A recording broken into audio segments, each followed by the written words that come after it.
Hey guys, right, welcome back to the 12 string build. Now, bridges, I want to talk to you a little bit about this. Now, you don't have to buy a 12 string bridge, okay? For years and years and years, guitars for like 12 strings, things like Telecasters and things like that, right, they came with only 3 saddles. Yeah, other guitars were the same, right, they adjusted 2 strings at once. Now, don't worry too much about the intonation thing because the strings will be around about the same tension and they should be roughly about the same. Now, this, as you well know, I've put strings on it so that you actually can see what I'm doing here. This is what's known as an S-type hardtail bridge, which ironically the build that I'm doing at the moment is actually a hardtail. Very similar to very similar to the Tremolo unit. Okay. Also here, obviously, most of you know this is what a Tremolo unit looks like without its saddles on. But I've got both for comparison. Now this conversion can be done on SGs and Les Pauls and things like that. It's a little bit more difficult because you've got to do other things with the saddles and stuff. But it can be done. It's not impossible. But like I said, we're generally working on a Strat type because for a budget guitar, that's generally what most people go out and buy. Anyway, so let's refer to this, shall we? Now I just want to see if I can flip this round for a start. A normal saddle, yes, normal cheap budget saddle, yeah, looks something like that. Okay, that's it when it's the right way round. You've got your adjustment screws for your action, and then they're just something basically like that, and they normally fit the other way round. Now you know that there's a single groove here, right, for you one single 6-string to pass over. That's no good for us, no good at all, right, because it hasn't got spacing for a 12-string. Now don't start running out on eBay and buying yourself another saddle, a set of saddles and stuff like that for 12 strings. It doesn't matter, right?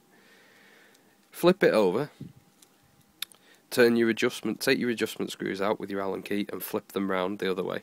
And what that gives you is basically, I don't know if you can see it, come on focus for me, right? It gives you a flat section between here and here, right? A big flat section. And there's a couple of mil in between that. And what you'll actually see is here, if you use, you remember the files that I told you to buy in the other videos? Yeah, they're not luthier files, all they are is just Draper files. Relatively cheap, but they are a godsend.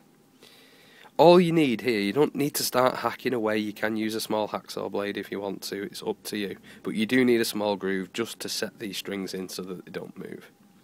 The problem with most electric 12 strings, because they have fat necks and stuff like that, is, you know, they're just not very pleasant to play. They sound awesome when you record and live and stuff, but they're just not very nice. So, flip it over, turn your screws round, use one of these, which is a wedge file, yeah, which is very thin, very sharp on one side. Go right up against the adjustment screw and give it a groove, okay? Just one groove, right up against the adjustment screw. Don't muller the adjustment screw, but have a go, right? And then do the other side, yeah? These have already been done actually, but if you can see now, there are 2 grooves, one there, one there. Remember to chamfer yourself off that way as well, okay, so we don't get any burrs or anything like that. And what that'll do is that'll give you the perfect distance between strings at the bridge end. Work your way along, do them all. Do it, you can do it while you're in the garage, you can do it while you're sat watching TV, you can start doing it wherever you want. It doesn't matter. It takes about, to do the whole bridge, 15 minutes, okay? Now, you don't need to drill extra holes in the back of your bridge. It's a little bit more fiddly when it comes to tuning, when it comes to restringing, but apart from that, it's fine. There's enough room to fit both of these strings through the holes, okay, and enough room for the bobble pins at the end to sit side by side, alright, and come straight through, right? And as long as you realise that when you pull them tight, like this, when you're stringing up, yeah, and you've not left one, say up, like that, So the first time you tune it, it goes ping and out of tune. You'll be okay. So that's the hardtail. Alright, nice and easy. Flip them over, turn your screws around, put your grooves in each side. Okay? Remember, the grooves for the bass strings are going to need to be slightly bigger than the grooves for the other ones. But apart from that, just means you've got to go a tiny bit deeper. And you'll still get your adjustment up and down. You'll still get your intonation back and forward as well. Okay? You can normally get a sweet spot. I promise you, you can normally get a sweet spot in between for both strings. Okay? Right? It's never going to be 100%, you know, if you're using a digital tuner, and I mean a digital, not an electrical tuner. You're never going to get it 100% because you haven't got individual saddles, but you will get it unaudible to the human ear. Okay, so that's the hardtail one. That's what we're using for the budget build. Okay, so let's put that out of the way. You're saying to me, yeah, but Stiggy, I've got a tremolo. Right, well that's not a problem, is it? Because if you look at the similarities, yeah, between the bass plate of that one and this one, they're basically the same. The only difference is you've got 6 string holes here, which we all know tilts back and forward. The holes are the same size. The saddles are the same. All that you've got to worry about is in here. Okay? And to do that is nice and easy. If you ever look at one of these bridges, it tapers in. Okay, it gets quite thin at the bottom, but it's fat at the top. But it's not fat enough to fit 2 strings in.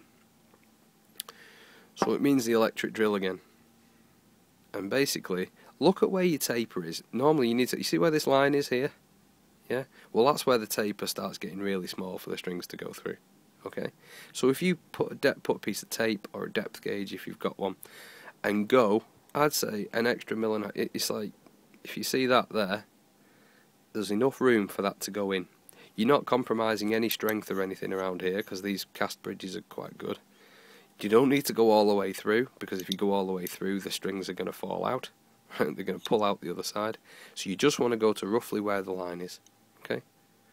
And countersink it down, and that will give you enough room for both of those string bobbles to come in and out when it comes to changing. Okay? So 1, 2, 3, 4, 5, 6, all the way along.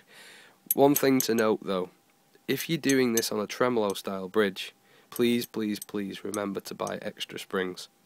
Yeah, you know, you get springs on here, and they normally only get fitted with 3, but because you've got double the amount of strings, you're going to need a little bit more string tension. So put another couple of tremolo springs on the back, and it will keep it nice, flat and level.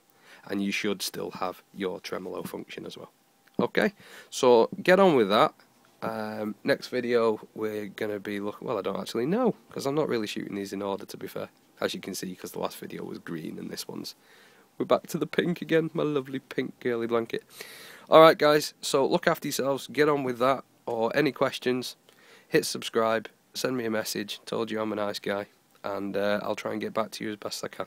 Look after yourselves guys, bye.